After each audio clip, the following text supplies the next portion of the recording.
Assalamualaikum. This is Dr. Mohammad Naveed Jafar, second year mathematics chapter number 4, exercise number 4.1. आज के इस lecture के अंदर हम बात करने जा रहे हैं इस एक्सरसाइज के क्वेश्चन नंबर 6, 7 और 8 की। सो आइए चलते हैं व्हाइट बोर्ड की जानिब और देखते हैं इसका सोल्यूशन। जी, तो इस लेक्चर के अंदर हम इस क्वेश्चन नंबर 6 की जो बात करने जा रहे हैं, यहाँ पे आपके पास 3 पॉइंट्स मौजूद हैं। एक है a√3 - 1, जो b पॉइंट है वो है 0, 2 और जो c पॉइंट है वो है h - 2। कहते हैं are the vertices of the right triangle with the right angle is at vertex a। आपका जो राइट एंगल है वो वर्टेक्स a पर मौजूद है और आपने h की वैल्यू फाइंड करनी है। बिल्कुल जी, कोई मुश्किल क्वेश्चन नहीं है। पाइथागोरस थ्योरम के तहत हम इस क्वेश्चन को प्रोसीड करेंगे। किस तरह से करेंगे, आइए चलते हैं इसके सोल्यूशन की जानिब। सोल्यूशन क्या है? हमारे पास 3 पॉइंट्स मौजूद हैं। अब वो तीनों गिवन पॉइंट्स यहाँ पे लिख लीजिए। गिवन दैट आपके पास मौजूद है a जो कि है √3 - 1, आपके पास मौजूद है b जो कि है 0, 2, आपके पास है c जो कि है h - 2। ये वो 3 पॉइंट्स हैं जो यहाँ पे मौजूद हैं। अब अगर इन 3 पॉइंट्स के मुताबिक let's say that vertex a के ऊपर आप राइट एंगल रख देते हैं कि जैसे यहाँ पे आप एक राइट एंगल ट्रायंगल बनाना चाहते हैं, आप यहाँ पे ड्रॉ कीजिए ज़रा। लेट्स से दैट इस ड्राइंग के मुताबिक अगर मैं इसको सेटल्ड करूँ, अगर मैं सिंपल एक diagram for the sake of understanding आपके सामने बनाता हूँ, तो ज़रा गौर कीजिएगा। ये हम इस तरह से इसका जो है एक लाइन लगा देते हैं और अब इसका x एक्सिस और y एक्सिस यहाँ पे उसके मुताबिक अगर राइट ट्रायंगल, चूँकि ये बन रही है वर्टेक्स a पर अकॉर्डिंग टू द क्वेश्चन, सो मैं यहाँ पे वर्टेक्स a रख देता हूँ और इसको यहाँ से जॉइन कर देता हूँ। ये वाली लाइन को वर्टेक्स a बना देता हूँ। अब तीसरी लाइन जाहिर सी बात है वो जॉइन करेगी बाकी दोनों वर्टिसेस को। सो इन दोनों वर्टिसेस की जॉइनिंग के लिए आप ज़रा इसको थोड़ा सा इधर लेके आएँ और यहाँ से आप जॉइन करते हुए एक तीसरी लाइन ड्रॉ कर सकते हैं। सो ये आपने यहाँ से इसकी जॉइनिंग ये कर दी। नहीं जी, अब मैं जैसे क्वेश्चन में गिवन है कि इसको वर्टेक्स a मान लेता हूँ कि √3 - 1 जो है वहाँ पे वर्टेक्स आपका मौजूद है और बाकी जो 2 वर्टिसेस हैं, एक है 0, 2, लेट्स से दैट इसको मैं b02 कह देता हूँ और इधर मैं कह देता हूँ कि ये मेरे पास h - 2 है। अब मैंने इसके मुताबिक जब चलना है तो मैंने आपसे ये कहना है कि जी आप इसके मुताबिक राइट एंगल ट्रायंगल है, तो जाहिर सी बात है अगर ये राइट एंगल ट्रायंगल है तो आपने तीनों के डिस्टेंसेस को फाइंड करना है बेसिकली। सो आप डिस्टेंसेस के जानिब आइएगा। Distance A B, Pythagoras theorem इसमें होल्ड करेगा।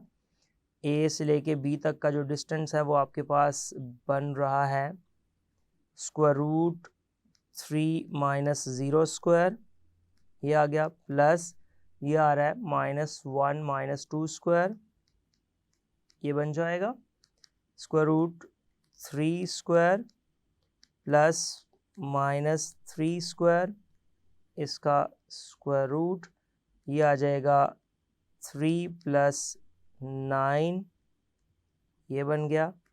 ये आपके पास आ जाएगा 12²। नहीं जी, अब इसको आपने एज इट इज़ रहने दिया। अब आप आगे चलिएगा, इसका बेशक स्क्वायर भी यहाँ पे लिख ले। ab² इज़ इक्वल्स टू, ये आपके पास बन रहा है √12, हट गया और ये आ गया 12, इसको 1 का नाम दे दें। अब आप क्या करें, ये एक डिस्टेंस आपने फाइंड किया। अब आप इसी तरह चले जाएं डिस्टेंस BC की जानिब और फिर डिस्टेंस BC से आगे की जानिब बढ़ेंगे तो जो डिस्टेंस आपका BC है, तो एग्जैक्टली B से लेके C तक का डिस्टेंस है, उसके मुताबिक जब हम चलते हैं तो वो हमारा h - 0 चूँकि आ जाएगा।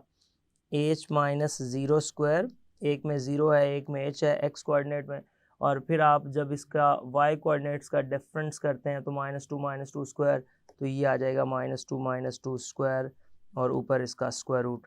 सो हमारे पास कुछ ये बन रहा है, इसका स्क्वायर भी ले लें BC स्क्वायर, और यहाँ से बन जाएगा H स्क्वायर और ये -4 का स्क्वायर जो कि एग्जैक्टली +16 होता है। इसको नंबर 2 कह देते हैं। और अब हम चलते हैं इसके तीसरे डिस्टेंस की जानिब जो कि A से लेके C तक का डिस्टेंस है। अब AC डिस्टेंस है, देखिए AC डिस्टेंस जो है वो A और C पॉइंट्स के मुताबिक हम उसको प्रोसीड करेंगे। तो AC जो है वो √3 - H आपका बन रहा है। सो आप √3 - H को पहले कीजिए, √3 - H स्क्वायर आ जाएगा, और प्लस फिर आप जब -1 को -2 में से करेंगे तो -1 +2 आपके पास आ जाएगा। तो ये कुछ इस तरह से -1 + 2 स्क्वायर और उसका स्क्वायर रूट ये बन जाएगा। ले जी, इसको ज़रा देखते हैं क्या बनता है हमारे पास यहाँ पे। तो ये आ जाएगा AC स्क्वायर ले लें इसका, दैट इज़ इक्वल्स टू, इसका स्क्वायर ओपन करेंगे तो 3 + H square -2 times square root 3H, और ये 1 का स्क्वायर है तो +1 आ जाएगा। सो आपके पास ये कुछ इस तरह से बन रहा है AC square that is overall H square -2 times square root 3H और 3 + 1 4, इसको नंबर 3 कह दीजिए। ले जी, ये हमारे पास डिफरेंट डिस्टेंसेस आ गए हैं। अब देखिए उसने कहा था कि ये राइट एंगल है इज़ एट वर्टेक्स A। अगर ये राइट एंगल है इज़ एट वर्टेक्स A तो इससे मुराद है A की जो अपोजिट साइड बनती है वो आपके पास इसका जो है वो हाइप हो जाएगा। अब आप उसको देखें, आपने बेशक B को ऊपर रखा या C को ऊपर रखा तो वो एग्जैक्टली जो साइड आपकी बनती है, अगर आप उस पर गौर करें तो वो BC ही बनती है। तो आप उस ट्रायंगल के मुताबिक आप यहाँ पे ये बात मेंशन करते हुए आगे जाइए कि आपने यहाँ पे पाइथागोरस थ्योरम का इस्तेमाल करना है। सो जो पाइथागोरस थ्योरम है उसके मुताबिक जब मैं इसको लिखूँगा तो ये आ जाएगा exactly BC square is equals to, बाकी दोनों आपके पास इधर ही आएंगे, AC square plus AB square, ये आपके पास बाकी के दोनों बच जाएंगे।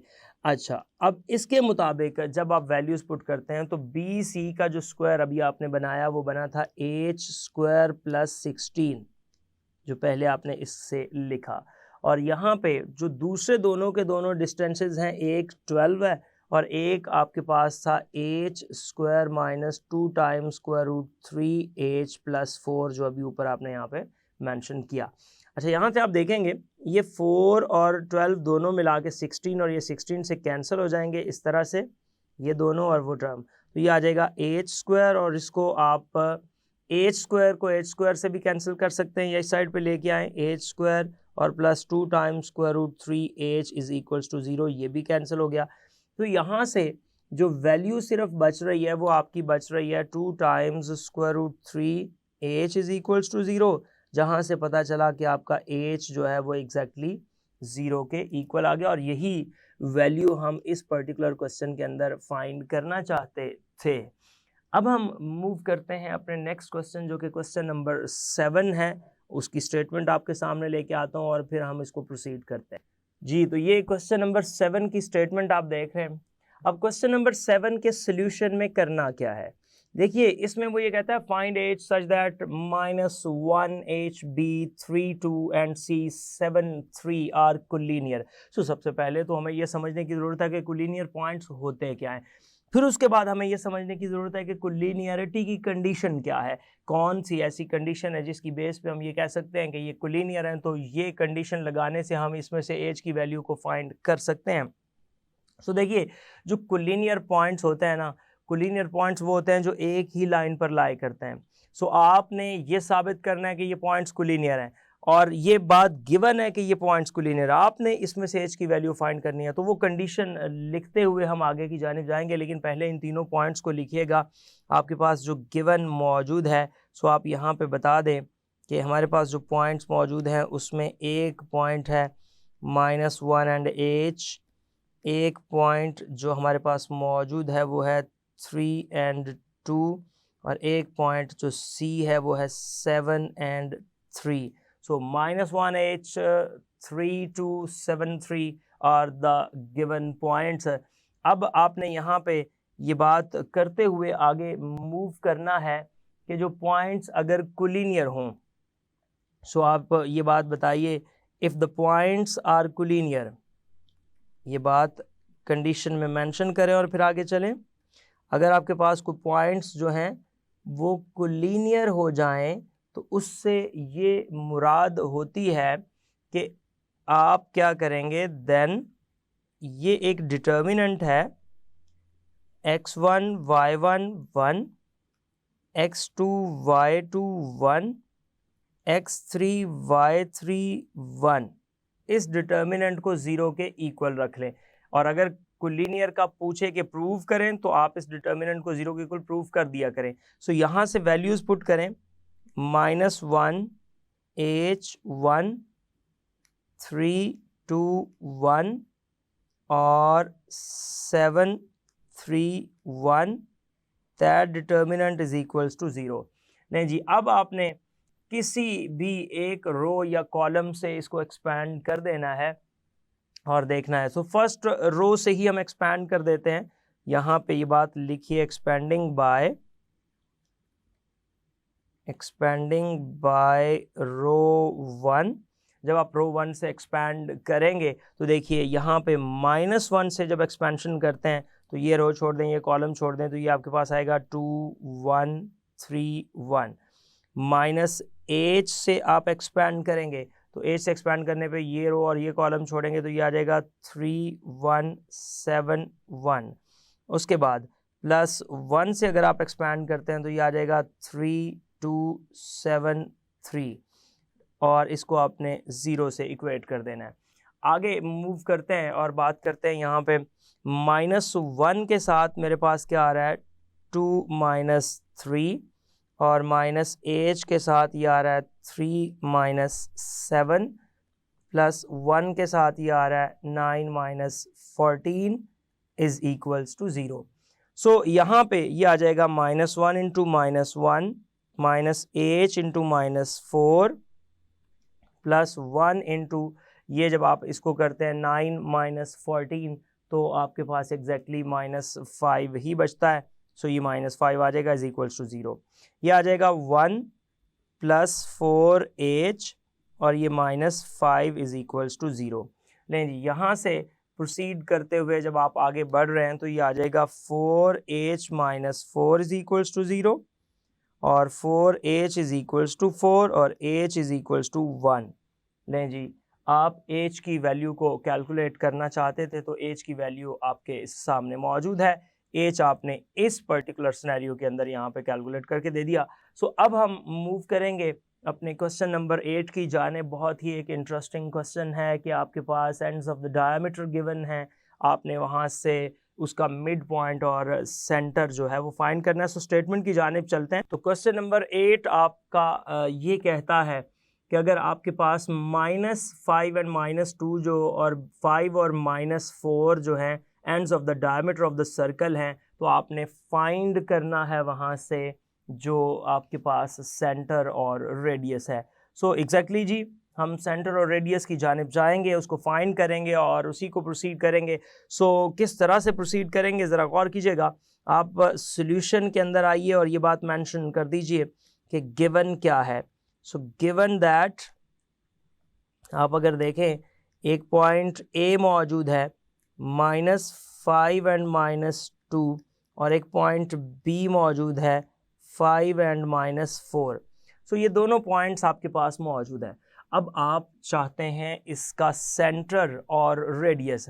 अब देखें, सेंटर जो होता है ना वो डायमीटर का मिड पॉइंट होता है, और जो रेडियस होता है वो या तो आप डायमीटर का डिस्टेंस फाइंड करके उसको 2 पे डिवाइड कर दें, या आप उसका सेंटर फाइंड करने के बाद आप उसको आगे प्रोसीड कर लें।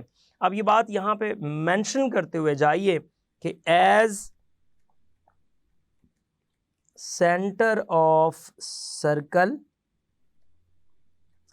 is the midpoint of diameter, ये उस डायामीटर का मिड पॉइंट है। अब अगर ये डायामीटर का मिड पॉइंट है तो डायामीटर के पॉइंट्स तो आपको यहाँ पे गिवन कर दिए गए हैं। सो आप उस डायमीटर के गिवन पॉइंट्स के मुताबिक ये बात बताते हुए जाइए कि विच इम्प्लाइज दैट, यहाँ से अगर हम इस बात को इम्प्लाइज करते हैं तो हम ये कहते हैं कि सी, लेट्स से दैट उसको नाम ओ दे दें, ओ मीन्स मिड पॉइंट से x1 and y1, that is equals to O and 5 minus 5 divided by 2 or minus 2 minus 4 divided by 2. So we have here 0 by 2 and minus 6 by 2. So finally very simply आपके पास जो इसका result आ जाएगा वो आ जाएगा 0 and minus 3 is the center of the circle. लें जी, ये centre of the circle तो आपने फाइंड कर लिया। अब सेंटर ऑफ द सर्कल के बाद हमने फाइंड करना है रेडियस ऑफ द सर्कल। तो देखें जो रेडियस होता है ना, वो किसी एक पॉइंट से दूसरे पॉइंट तक के दरमियान एक डिस्टेंस है। अब वो पॉइंट कौन सा है? सेंटर से लेके, अगर आप रेडियस की बात कर रहे हैं तो सेंटर से रेडियस के दरमियान एक डिस्टेंस है। और इसी तरह अगर आप बात करते हैं डायमीटर की टोटल डिस्टेंस की तो उसको आप 2 पे डिवाइड कर देंगे। इट्स अप टू यू, जिस तरह से आपको उसमें ज़्यादा मुनासिब लगता है। सो मैं यहाँ पे रेडियस की जानिब चलता हूँ और रेडियस जब हम इसका फाइंड करते हैं तो देखें radius is equals to R is equals to, वो आ जाएगा distance in between O to A, आप ये फाइंड कर लें, या आप distance in between O to B find कर लें, या आप distance in between A to B find करके इसको 2 पे डिवाइड कर दें। ये तीनों प्रोसेस से आप इसको जो है चला सकते हैं। सो लेट्स से दैट मैं यहाँ अगर ओ ए डिस्टेंस की बात करता हूँ तो मुझे पता है कि जो ओ मेरे पास मौजूद है, अभी ऊपर आपने देखा है 0 माइनस 3 है, और जो ए मेरे पास गिवन पॉइंट है क्वेश्चन के अंदर जो दिया गया है, अगर उस पॉइंट की बात करूँ तो वो -5 एंड -2 है। आप बी भी ले सकते हैं, कोई भी। सो ओ से लेके ए तक का जो डिस्टेंस है एक्चुअली ये रेडियस को रिप्रेजेंट करता है और ये इक्वल है स्क्वायर रूट, यहाँ से आ जाएगा -5 माइनस 0 स्क्वायर अगर करता हूँ, plus -2 minus minus plus 3 square करता हूँ, ये आ जाएगा -5 का स्क्वायर आ जाएगा और ये आ जाएगा 1 का स्क्वायर। सो स्क्वायर रूट, आगे बढ़ते हैं, ये आ जाएगा आपके पास ओवरऑल 25 प्लस 1, ये बन गया। सो ये बन जाएगा 26 स्क्वायर रूट। सो जो इसका रेडियस है जी आपके सामने वो 26 स्क्वायर रूट आ गया। ये आपके कुछ इसके डिफरेंट पार्ट्स थे। अगर अब आप इसको डायग्रामेटिकली भी एक लम्हे के लिए देख लें तो आपको आइडिया हो जाएगा। तो आप इसकी डायग्राम को भी ज़रा ऑब्ज़र्व करें, ये इसकी डायग्राम है। अच्छा, इसमें ये जो बात कही गई है उस बात को आपको दिखा दूं एक दफ़ा एक लम्हे के लिए, जो मैंने यहाँ पे पॉइंट्स लोकेट किए हैं। आप अगर इसको ज्वाइन करते हैं और मेरी ये तीनों बातों को समझिएगा। पहले ये 2 पॉइंट्स ए और बी हमें क्वेश्चन के अंदर मौजूद है। ये जो पॉइंट यहाँ पे एक ए है और एक बी है, ये दोनों पॉइंट क्वेश्चन के अंदर मौजूद है। अच्छा, मैंने जो अभी ये बात की, मैं ये कह रहा हूँ, एक तो मिड पॉइंट हमने फाइंड कर लिया एग्जैक्टली वो इसके मुताबिक है। अब मैंने यहाँ पे 2 बातें की हैं कि रेडियस कैसे फाइंड करना है। रेडियस फाइंड करने का एक तो तरीकाकार ये है कि आप ए से लेके ओ तक का डिस्टेंस फाइंड कर लें, या आप ये कर लें कि ओ से लेके बी तक का डिस्टेंस फाइंड कर लें, या आप टोटल डिस्टेंस फाइंड करने के बाद उसको 2 से डिवाइड कर दें। तो ये अप टू यू है, इसमें कोई ऐसी वो बात नहीं है कि आप इसको किस तरह से फाइंड करेंगे। आप देख रहे हैं तीनों केसेस के अंदर जो रिजल्ट्स हैं वो उसके सिमिलर आएंगे, इसलिए आप इसको तीनों अंदाज से प्रोसीड कर सकते हैं जी। तो देखा आपने किस तरह से हमने इन तीनों क्वेश्चंस को परफॉर्म किया। ये था आज का lecture. Hope so you understand the today's lecture. This is end of our lecture.